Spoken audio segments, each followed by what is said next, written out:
After a fruitless search for a place to start her flower farm, Rebecca Sadlowski got the call in March of 2019 that a nearly 6-acre plot of land in Feeding Hills was available. Soon after, the adventure of turning an overgrown property into the business known as Rooted Flowers was underway. 2022 marks their third year of growing, and Connecting Point's Brian Sullivan visited this Field-to-Vase flower farm to bring us the story. Not too long ago, this home on the corner of Shoemaker Lane and Silver Street in Agawam was surrounded by so many old dying trees that it was barely visible from the street.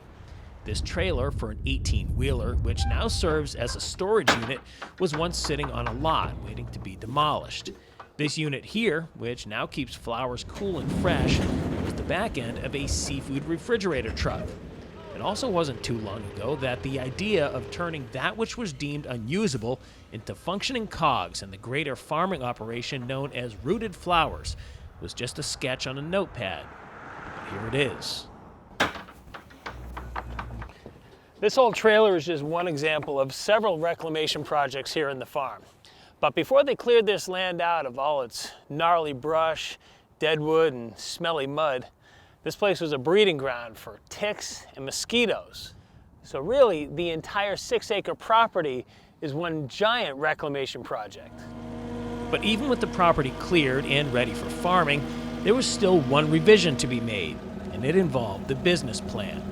When I started to grow cut flowers, I thought I have to sell these to florists. I can't create a finished product that they're going to want to buy. But they kept asking me for finished products like bouquets and centerpieces and this and that. So my mindset changed. Well, why can't we do that? We're growing the product.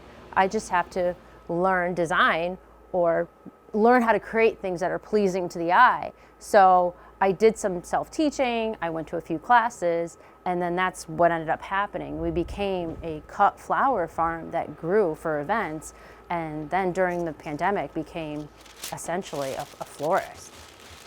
The start-to-finish aspect of this operation has its perks as well as its detractors. On the one hand, they can really only grow what's in season. The flip side is that their yield is always fresh and has zero travel time. And that's something most people don't even think of when they pick some up at the store. They're coming from everywhere, and these flowers are traveling for quite some time, sometimes 1 week to up to 2 weeks from harvest to when the stem's getting put into a vase. So we're taking all that out, including the packaging that might be involved with it, the carbon footprint that might be involved with it. We're field to vase. Trying to find those vases, the customers need look no further than the shipping container at the head of the property. Again, this was the repurposing of an object that, in turn, became a permanent solution to what was, at the time, a temporary problem. The initial notion with that was we need a unit that, one, we can sell out of because we didn't have any storefront space. And then we also needed something in the winter months that we could potentially store stuff in because we didn't have that either. Our packaging goods, paper products, cardboard, things like that. So when we brought on the sea container, it was like late summer, fall. We ran the farm stand out of that and then said, okay, we're going to use the rest of it throughout the year for storage.